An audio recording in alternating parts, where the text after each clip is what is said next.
MOTAC allocates 250,000 ringgit for SUNGAI RIAN upgrading. Abu Sayyaf bomb maker found alive in the Philippines, and North Korea continues its missile testing. Those are the headlines for tonight. Good evening, ladies and gentlemen. I'm Muhammad Yusuf, and you're now watching TVS Nightline.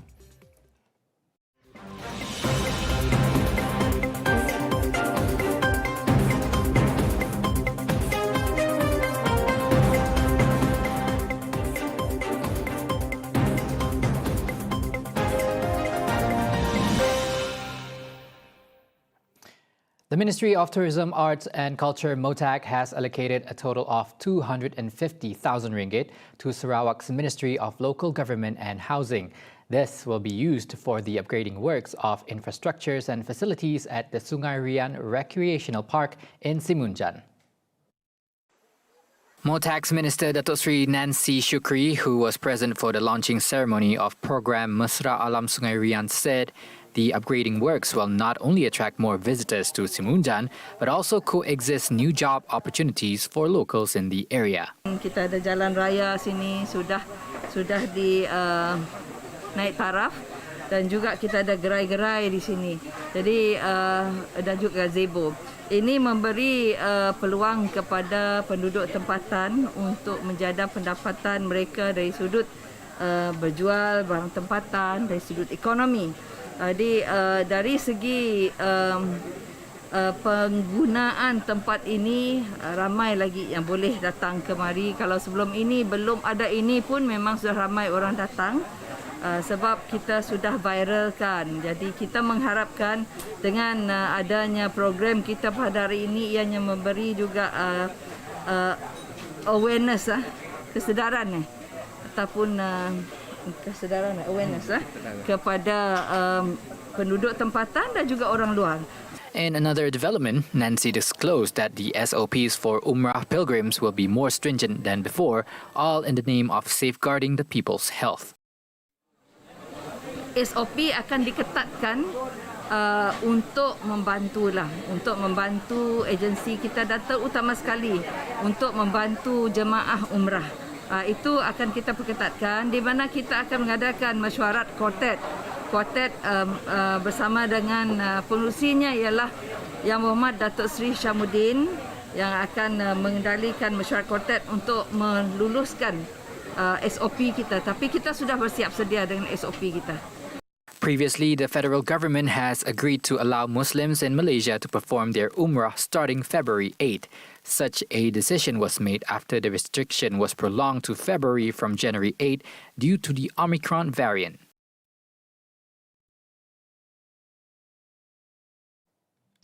Now, Satok area will soon see a new change as the state government has planned to develop a new housing area between SEGEDUP and Sungai MAONG.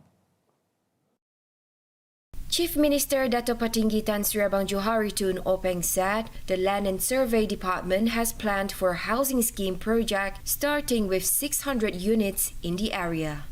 Abang Johari, who is the former Satok Assemblyman, has assured that the constituency will continue to be developed under the leadership of his successor, Dato' Ibrahim Baki. Meanwhile, among other development projects in Satok are the ongoing construction of Sungai Bintangor Bridge, renovation at Brook Dockyard, a facelift for the riverfront stretch from Kuching waterfront all the way up to Kampong No. 5 at Jalan Dato' Ajibah Abul, and a waterfront stretching from Kampong Sungai Bedil to Kampong Lintang and Kampong Tanjong to Kampong Tupong Tengah.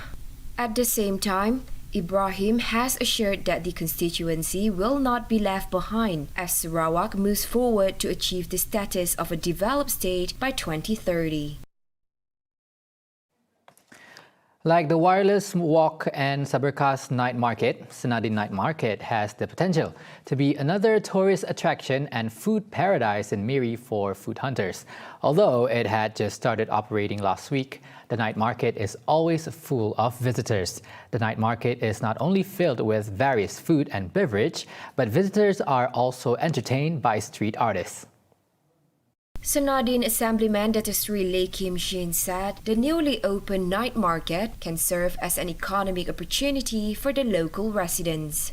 In addition to that, Lee also encouraged the younger generation to enter into the business. Karena kita ingin jadikan tempat ini satu tempat yang ramai dan juga memberi peluang perniagaan kepada mereka yang tinggal berdekatan dan juga kepada orang muda kita. Jadi malam ini saya datang ke sini untuk melihat keadaan di sini. Nampaknya memang ada potensi yang sangat baik di sini. Sambutan nampaknya pun sangat baik. Dan saya juga ingin minta Saudara Edward Lau juga kami bantu dan juga pengusaha di sini, syarikat MOTAC bersama-sama kita memajukan tempat ini supaya menjadikan satu tarikan. Adding to that, Lee said that the government is working with the developer to improve the infrastructures available in the night market, such as the toilets, lights, water, and electricity supply for the comfort of visitors and traders. Dan saya juga minta remaju perumahan di sini untuk kita membina juga kemudahan seperti tandas di sini dan menambah lampu-lampunya. Nampaknya masih cukup terang di sini lah, masih ada gelap, dan memasang bekalan air dan elektrik juga. Inilah akan kemudahan akan bertambah lah. Nampaknya cara diatur memang baik. So far, there are a total of 30 traders in the SENADIN night market. On top of that, the monthly rental is as low as 350 ringgit per month, and each trader was given a free canopy. On a related development, the traders at the SENADIN night market also shared their experience since starting business at the new market. Dayang Badruniza, one of the market's traders, said although the place has just been open for a week, it has been crowded after most of the visitors found out about the place through social media. Especially masa weekend tu, macam Friday, Saturday, Sunday tu nang kami. Tu baru start last week. Jadi orang mula nanya lah, get to know about this place lah. Lagipun sudah ada baskers, ada tarikan juga lah. Yang paling bagusnya situ nang santai-santai lah, jalan-jalan every weekend. Nang kami. Okay, alhamdulillah. Especially on the weekend, nang bagus.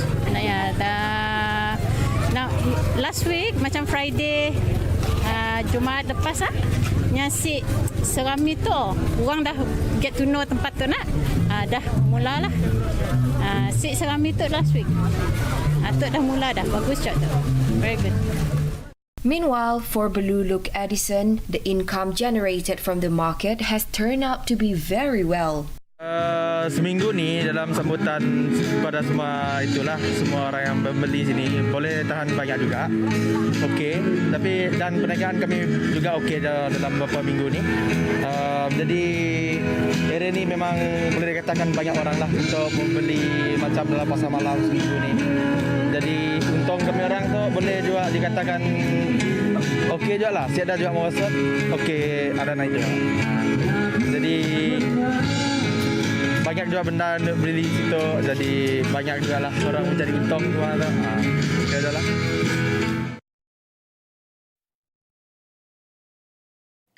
On to the next news. The Ministry of Utility and Telecommunication has called upon service providers to assist the government in the effort to improve communication networks, especially in rural areas. Its Minister, Datuk Julaihi Narawi, said this is following the demand from the residents and it cannot be taken lightly considering the current situation which has changed with the upgraded infrastructure. Julaihi, who is also Sibuyao Assemblyman, said his ministry is in the midst of discussion with telecommunication companies to find a solution to the matter.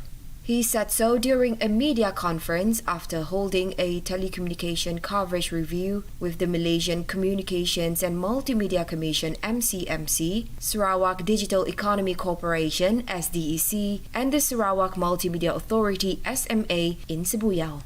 Meanwhile, commenting on the ongoing development in Sibuyao, he said among those being implemented are housing projects managed by the Land Custody and Development Authority (LCDA) in Bandar Baharu Sibuyao, which involves the construction of 235 units of house. Apart from that, he added that the National Secondary School (SMK) will also be developed in Sibuyao. Now, 500 villagers from Kampung Kudedungun received food aid from a humanitarian mission organized by the Sarawak Red Crescent and a non-governmental organization. Their main objective is simple: to ease the struggle of those who are in need. The chairman of the Red Crescent Society, Chew Kim Soon, welcomes contributions and cooperation from the public to realize this mission. Okay, basically we are here today is to deliver the food basket organized, sponsored by Maggie, and then to the villagers here. From our survey, there are 168 something families and consists of about 500 villages in total. Yeah, I just hope that after today's activity, there will be more people know about this place, and we try to help from different aspect and angle. The aid was greatly appreciated by the villagers and hopes that such assistance could be continued in the future. Kami ucap terima kasih lah atas sumbangan itu. Kami gembira lah dapat bantuan itu. Mendapatnya teruskanlah sumbangan macam itu. Itu sangat bagus lah. Okey, sangat gembira sebab ada orang beri bantuan. Harapan masa depannya harap adalah orang macam kita orang tu ada datang lagi ke beri bantuan ke apa-apa aja lah. A total of 30 volunteers were involved in the food aid mission, which took place on Sunday, January 30.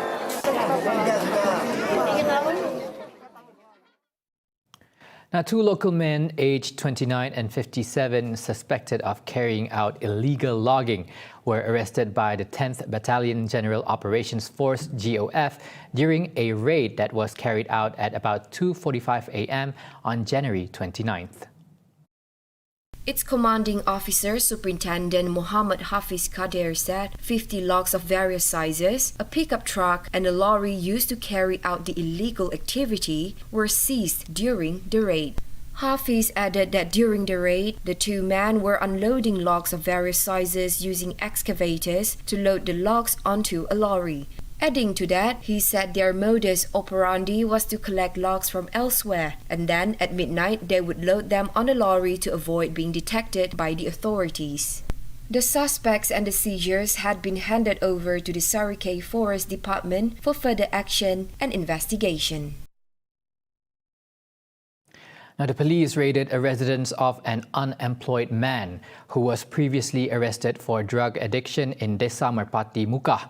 The 35-year-old suspect was reported to relapse since early this month and have been purchasing from a dealer who operates around Mukah town. According to Mukah District Police Chief Deputy Superintendent Muhammad Rizal alias, the raid was conducted at 12:30 p.m. by a team of police from the Narcotics Criminal Investigation Division. The suspect was previously convicted under Section 15(a) of the Dangerous Drug Act 1952 for a similar offence. Pada 29 Januari 2022, lebih kurang jam 12.30 tengah hari, sepasukan anggota polis daripada bahagian Siasatan Jenayah Narkotik IPD Mukah apabila mendapat maklumat telah melakukan pemeriksaan terhadap seorang lelaki yang disyaki terlibat dengan penyalahgunaan dadah di satu kawasan taman perumahan. Hasil pemeriksaan di tubuh badan lelaki tersebut telah menjumpai satu tiub straw kecil Luxina yang mengandungi ketulan kristal disyaki dadah jenis metapetamin atau syabu dengan berat kasa 0.22 gram di dalam genggaman tangan kanan lelaki tersebut. Lelaki yang berumur 35 tahun itu telah ditahan dan kes ini disiasat di bawah Seksyen 12/2 Akta Dadah Berbahaya 1952. The suspect has been remanded for further investigations under Section 12 in Bracket 2 of the Dangerous Drug Act 1952. If found guilty, he will be jailed for not more than 5 years or be fined not more than 100,000 ringgit or both. Now, Sarawak today recorded a total of 18 new COVID-19 infections, a slight decrease from yesterday's record of 29 cases. According to a statement by the Sarawak Disaster Management Committee, SDMC, 6 were categorized in Category 1 as they were asymptomatic, while 12 of them were classified in Category 2, showing only mild symptoms of infection.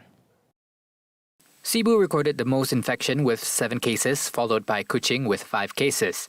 Districts such as Bau, Semarahan, Kapit, Muka, Beluru and Sepau each recorded 1 case. This has contributed to the total cumulative infection in Sarawak to 252,809 cases. Meanwhile, 11 compounds were issued by the police for SOP violations, all of which took place in Kuching for failing to scan the MySejahtera or manually registering their attendance when entering a premise.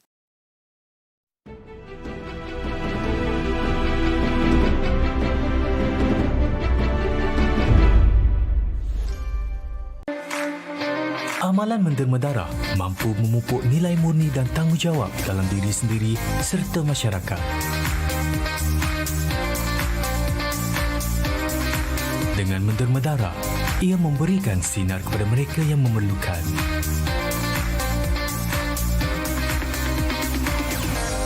Berikan sokongan anda. Jadilah penderma darah.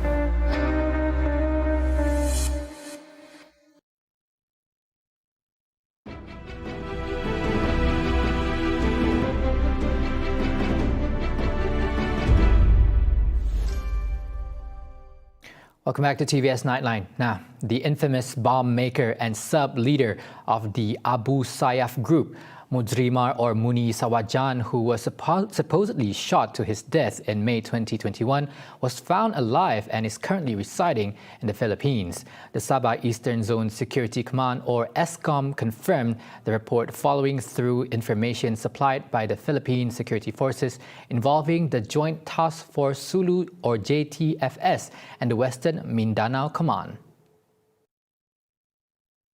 ESCOM's commander, DCP Hamzah Ahmad, said the wanted man has been confirmed to be still alive following a series of clashes between the Philippine security forces and the suspect since July 2021. His wanted status was previously removed, but following the recent findings, Mudrimar is back on the list for the kidnapping incident that took place at the Sabah S zone. For some background, Mudrimar is the nephew of Abu Sayyaf's senior leader, Hatib Hajan Sawajan, who not only is proficient in bomb making, but was also responsible for planning the bombings in a number of incidents in Jolo, the Philippines in 2020, including the one that happened at the Our Lady of Mount Carmel Cathedral. Recently, questions arose following an ESCOM statement for relisting Mudrimar among 20 Philippine suspects, whereas he had been reportedly shot dead. Now, the World Leprosy Day falls on the last Sunday of January every year. Hence, the Ministry of Health, MOH, has called on all Malaysians to work together to eliminate discrimination against leprosy patients and their family members. Its Minister Khairi Jamaluddin explained that leprosy is not a hereditary disease or a curse, but it is an infectious disease that can be cured using the multi-drug therapy treatment. Khairi added that a system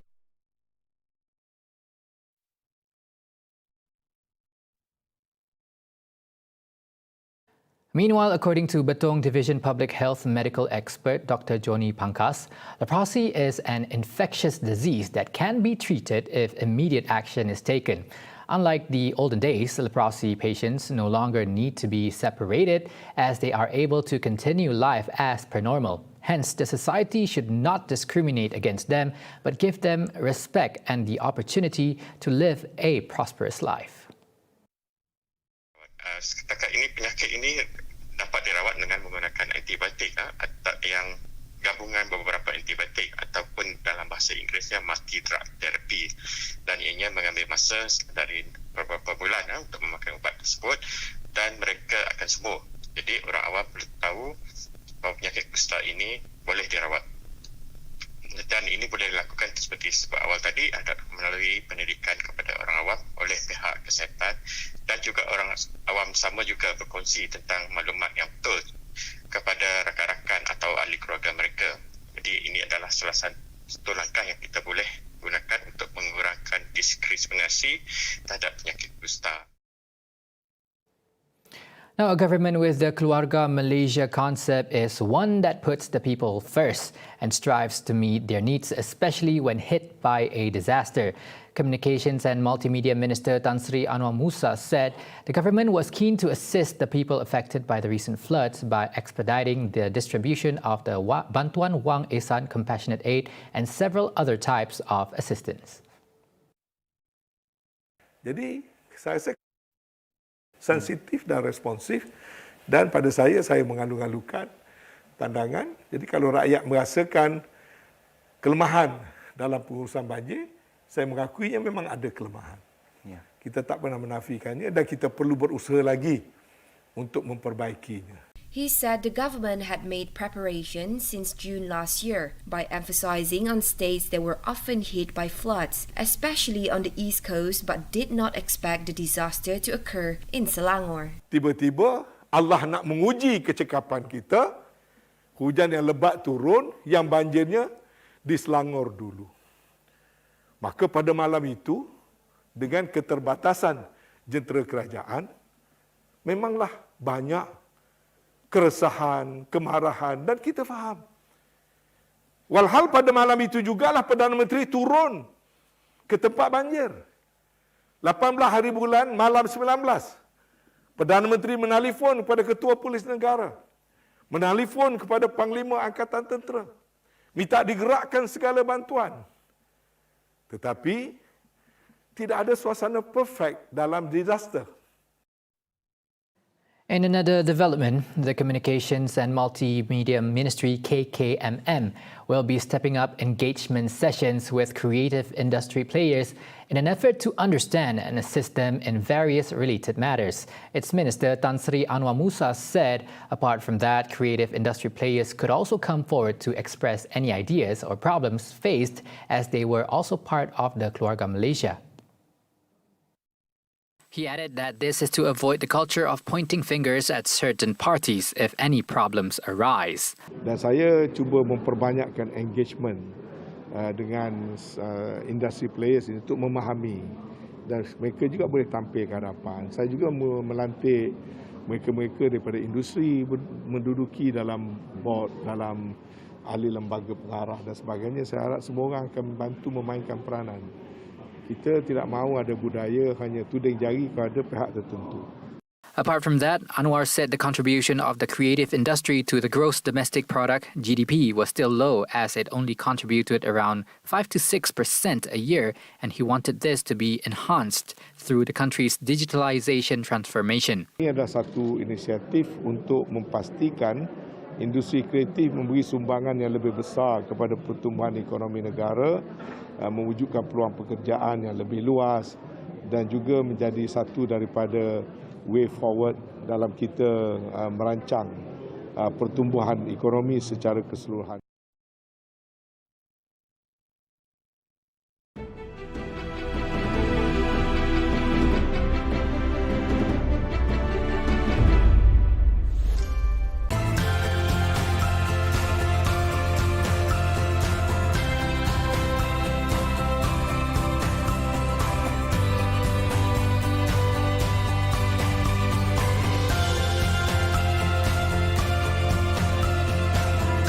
Kekal setia bersama dengan saya Shalin Kezia pada setiap hari Selasa pukul 9.30 pagi hanya di TVS saluran 122 Astro dan MyTV.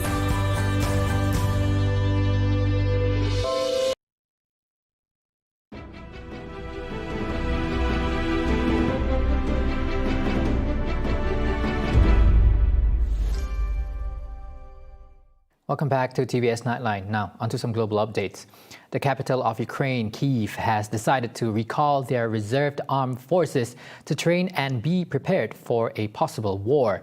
This decision was made due to the unsettling feeling caused by the buildup of over 120,000 Russian troops near Ukraine's border.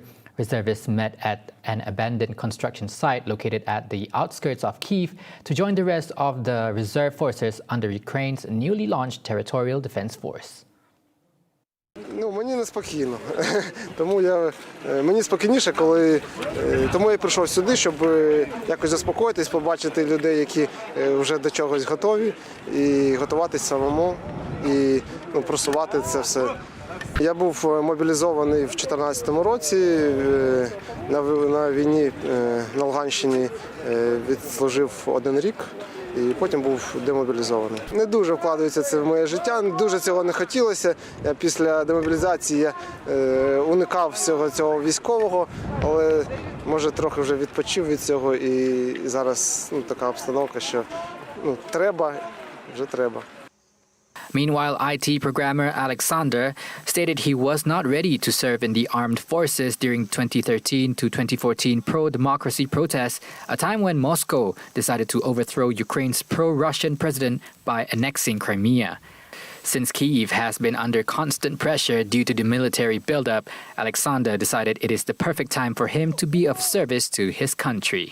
Wasn't prepared then. I wasn't ready, and now I think I'm ready. I'm mid-30s, so I think this is the time for me to join. And then I understand that a lot of people they grown up faster, like they 18, they can participate and defend our country, but for me this is the time. Actually, my family appreciates that I want to join these forces.